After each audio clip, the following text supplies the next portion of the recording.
Hello বন্ধুরা, মাঝে মধ্যে ভারতের ক্ষমতাসীন দলের রাজনৈতিক নেতারা বাংলাদেশ দখলের হুমকি দেয়। ভারতের শীর্ষ রাজনৈতিক থেকে শুরু করে গণমাধ্যম পর্যন্ত সব জায়গাতেই বাংলাদেশকে ভারতের অঙ্গরাজ্যে পরিণত করার হুমকি দেয়া হয়। কিন্তু আসলেই কি ভারত বাংলাদেশকে দখল করতে পারবে, নাকি ভারতের ফাঁকা হুমকি ধমকি পর্যন্তই সীমাবদ্ধ? ভারত বাংলাদেশকে দখল করতে চাইলে প্রথম বাধা হয়ে দাঁড়াবে বাংলাদেশের দেশপ্রেমিক সেনাবাহিনী।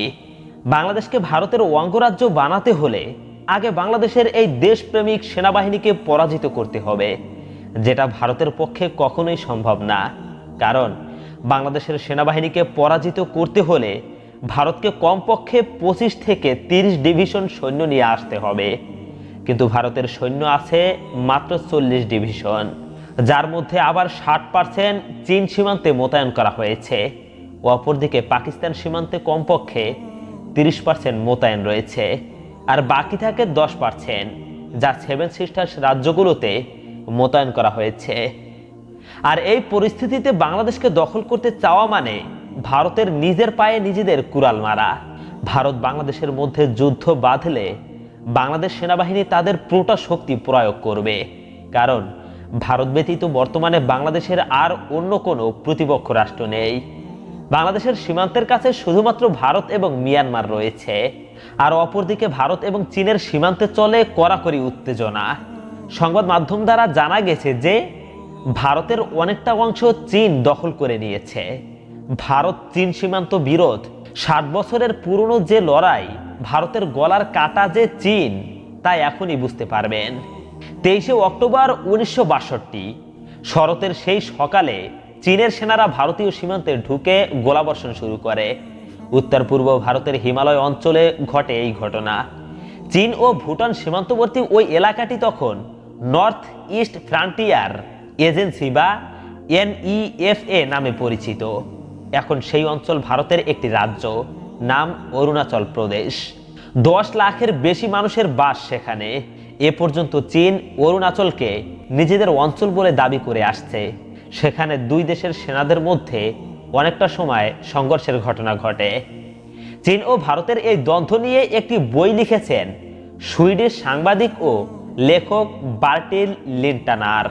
বইটির নাম China's India war, collision course on the roof of the world. তিনি বলেন, বিস্ফোরণে আকাশ আলোকিত হয়েছিল ও প্রতিধ্বনিত হয়েছিল পাহাড়ে। ভারতের একটি অবস্থানে ঢুকে চীনের সেনারা 17 জন ভারতীয় সেনাকে হত্যা ও 13 জনকে ধরে নিয়ে যায়। ভারতীয় সেনাদের কাছে তেমন অস্ত্র ছিল না, এ কারণে তারা চীনা সেনাদের বিরুদ্ধে তেমন প্রতিরোধও গড়তে পারেনি সেদিন। পরদিন পাশের একটি উপত্যকায় হামলা চালিয়ে চীন বৌদ্ধ বিহারের ছোট্ট এক শহর তাওয়াং দখল করে নেয়। এরপর চীনের সেনারা দক্ষিণে অগ্রসর হয়। নভেম্বরের মাঝামাঝি সময়ে পাহাড়ের কাছে বোমদিলা নামে বৌদ্ধ বিহারের আরও একটি ছোট্ট শহরে পৌঁছে যায় চীনের সেনারা। চা বাগান, তেলের খনি ও পাট ক্ষেতের জন্য বিখ্যাত ভারতের আসাম থেকে শহরটি 250 কিলোমিটার দূরে। এরপর 21শে নভেম্বর চীনারা অস্ত্রবিরতি ঘোষণা করে এবং দুই দেশের মধ্যে সীমানা নির্ধারণকারী প্রকৃত নিয়ন্ত্রণ রেখা বা LAC থেকে উত্তরে 20 কিলোমিটার দূরে সরে যায়। ব্রিটিশায়িত ভারতে এই LACর মাধ্যমে দুই দেশের সীমানা নির্ধারিত হয়েছিল। বার্টিল লিন্টনার বলেন, যুদ্ধ শেষ হয়, কিন্তু এর কয়েকদিন পরে চীনের পিপলস লিবারেশন আর্মির PLA সেনারা হিমালয়ে চীনের নিয়ন্ত্রণে থাকা অংশে সরে যায়। ভারতের দেওয়া হিসাবে সে যুদ্ধে দেশটির 1383 জন সেনা নিহত হয় এবং আরও প্রায় 1700 সেনা নিখোঁজ হন। চীনের হিসাবে এই যুদ্ধে ভারতের 4900 সেনা নিহত হয়েছিলেন। এছাড়া 3968 সেনাকে জীবিত আটক করেছিল তারা। ভারতের প্রতিরক্ষা বিশ্লেষক ও understanding the India China border নামে নতুন একটি বইয়ের লেখক মনোজ যোশী বলেছেন, চীন কেন সেনা প্রত্যাহার করেছিল তা স্পষ্ট নয়।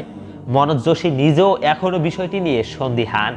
তাই তো প্রশ্ন তুলে বললেন, এর কারণে কি তাদের সরবরাহ লাইন বাড়ানো হয়েছিল? তারা কি যুক্তরাষ্ট্রের হস্তক্ষেপে ভীত ছিল, নাকি তারা তাদের পূর্বের সীমান্ত দাবির ব্যাপারটিকে খুব বেশি গুরুত্ব দেয়নি তখন। চীন ও ভারতের মধ্যে বিতর্কিত সীমান্ত 3টি এলাকায় বিভক্ত। একটি হচ্ছে লাদাখকে ঘিরে ওয়েস্টার্ন সেক্টর, দ্বিতীয়টি তিব্বত সীমান্ত লাগোয়া ভারতের হিমাচল প্রদেশ ও উত্তরাখণ্ড রাজ্য নিয়ে তৈরি সীমানা ও তৃতীয়টি অরুণাচল সীমান্তে থাকা ইস্টার্ন সেক্টর।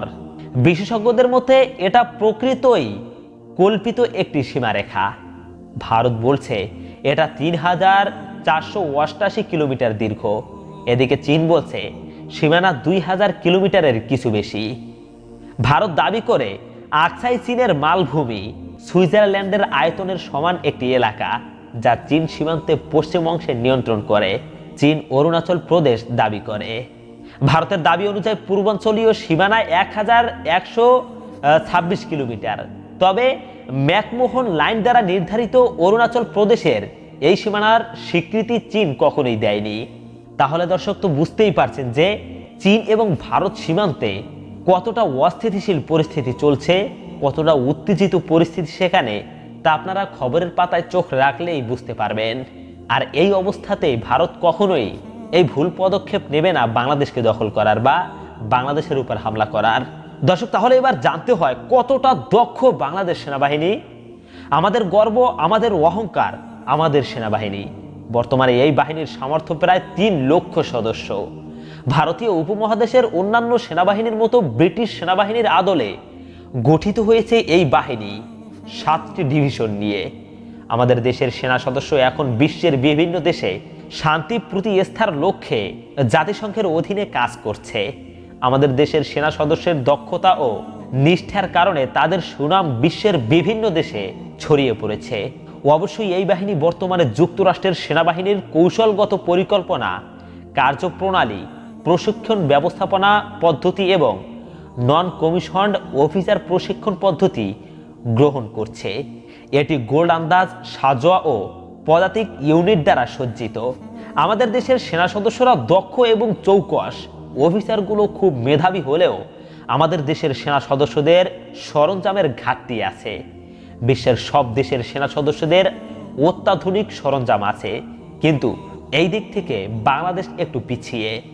বাংলাদেশ সেনাবাহিনী জাতিসংঘের শান্তিরক্ষা কার্যক্রম পরিচালনা ইউএনপিএস এর সাথে সক্রিয়ভাবে জড়িত। 1991 খ্রিস্টাব্দে প্রথম উপসাগরীয় যুদ্ধ চলাকালে বাংলাদেশ সেনাবাহিনী 2193 জন সদস্য বিশিষ্ট একটি দল সৌদি আরব এবং কুয়েতের শান্তিরক্ষা কাজের পর্যবেক্ষক হিসেবে প্রেরণ করে। পরবর্তীতে বাংলাদেশ সেনাবাহিনী Namibia, Cambodia, Somalia, Uganda, Rwanda, Mozambique, প্রাক্তন যুগোস্লাভিয়া এমন আরো কয়েকটি দেশে শান্তিরক্ষা কাজে অংশগ্রহণ করে। 2010 খ্রিস্টাব্দের সেপ্টেম্বর মাসে বাংলাদেশের প্রায় 10,855 সৈন্য সারা বিশ্বে জাতিসংঘ শান্তিরক্ষী বাহিনীতে কর্মরত আছে, যা পৃথিবীর অন্য যে কোনো দেশ হতে বেশি। প্রিয় দর্শক, এই হলো আমাদের আজকের ভিডিও। পরবর্তী ভিডিওটি পেতে এখনই আমাদের চ্যানেলটিকে সাবস্ক্রাইব করুন। আসসালামু আলাইকুম ওয়া রাহমাতুল্লাহ।